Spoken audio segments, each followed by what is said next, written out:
Okay, as a longtime practitioner of the occult arts, I want to say this. A lot of the popular occultists will tell you that psychic attack is very rare.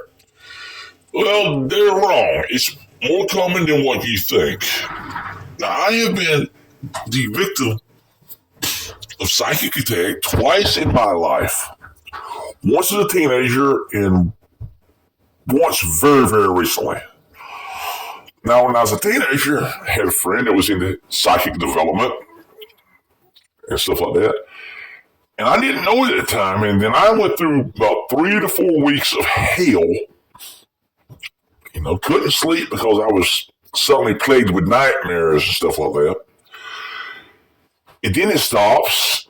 Then 2 other friends, each in turn, started going through similar shit.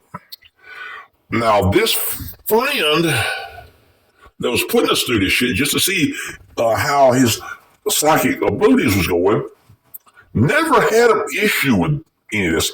We asked, "Hey man, you been having nightmares still?" He goes, "No, I never have nightmares." No big deal is what we thought. Maybe it was just us. Months later, he finally confessed to us that he was into psychic development stuff. He was into the occult. That he had been testing his abilities on us. Me, I'm kind of skeptical, so I was like, "Oh bullshit, man! You been dipping in your father's liquor cabinet again?" He goes, "No." So we walk. He says, "Follow me." Went to his room. He pulls out a dresser drawer. It's loaded with books on the occult, psychic development, meditation, energy work, visualization. And so I said, "How the hell did you get all this shit?" He says, "My mom bought it for me," because his mom knew of his interest, and she wasn't one of these people that would just say, "Oh no, that's wrong. You keep messing with stuff." She encourages exploration of different spiritual paths and stuff like that. So when he hit on psychic development and visualization and meditation, she bought him a bunch of books on all that. So he got pretty good with it and disrupted the lives of me and a couple of his other friends. Or should I say me and a couple of his other ex-friends, because we all promptly defriended him right then, right there. So that was the first time I've had myself attacked psychically. The second time was last night. I'm sound asleep, and here's the thing you got to understand about me. I ain't dreaming seasons, if you really want to. Which warm weather, I dream like crazy. When it starts getting wintertime, hey, I don't dream at all. I sleep the sleep of the damned. You just will say I'm a hibernating corpse. And last night I had a dream that I definitely remember. In it, I woke up. In the dream, I was still asleep, but I knew I was awake in a dream that what was going on was a dream. All of a sudden, I hear something like this. In a dream, and then some voice goes, "I told you to leave me alone. I told you don't need to have my attention aimed at you. And now you're going to pay, and I'm going to show you who's badass," and all this kind of stuff. It was just a big rant. It was ranting. This voice was ranting. And then all of a sudden I hear, "What the fuck?" from it. And then this noise starts up, whoom, whoom, whoom, like getting louder and louder till it's like in the dream my skull was just filled with this vibrating noise. And then it stops. After a while, it stops. Whatever his presence was gone. Everything's quiet, and then I wake up. And because it's unusual for me to dream when it gets cold weather, I immediately sat down journaling this.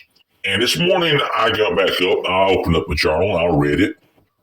I read it several times. Now, I'm a person that thinks what is termed three-dimensional. That means I look at things from all different angles. And for once, when I journaled something and looked at it, I was perplexed. I couldn't figure out what the hell happened last night. I said, I knew it wasn't an ordinary dream because I don't really, like I said, I don't remember dreams when it starts getting cold weather because I just shut down and go into a deep, deep sleep. And then out of nowhere, the memory of my ex-friend his goddamn psychic experiments and deciding that he's going to test his psychic ability on me and some other friends pops into mind. And I realized that this was a psychic attack. But I knew it couldn't be him because he's been dead 3 years due to stroke caused by diabetes. And I've sat there all morning long since I'm off today from work, thinking about who the fuck it could be that would be the kind of person that would be sleazy enough and low enough to pull something like this. And then it hit me. I've ticked off a few people recently, and one has been highly persistent with a bunch of asinine, saga-length bullshit posts. So it wasn't hard to figure out who it was that would pull such a bullshit tactic. Now, there's one thing I hate worse than bullies. That's people who misuse the occult. Whether it's psychic development, it's candle magic, or whatever you person is into. So I'm going to put it like this. This individual who will probably be listening to this is mediocre. That's right, you're mediocre, motherfucker.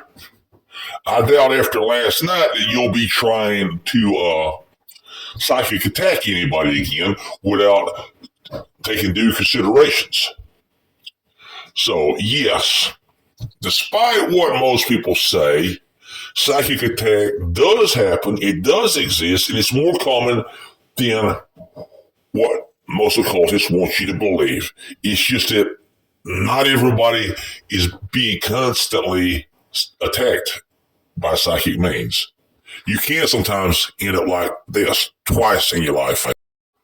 So my question for you, Nightwalker, is why would you even bother trying to psychically attack anybody when you're that goddamn mediocre at it?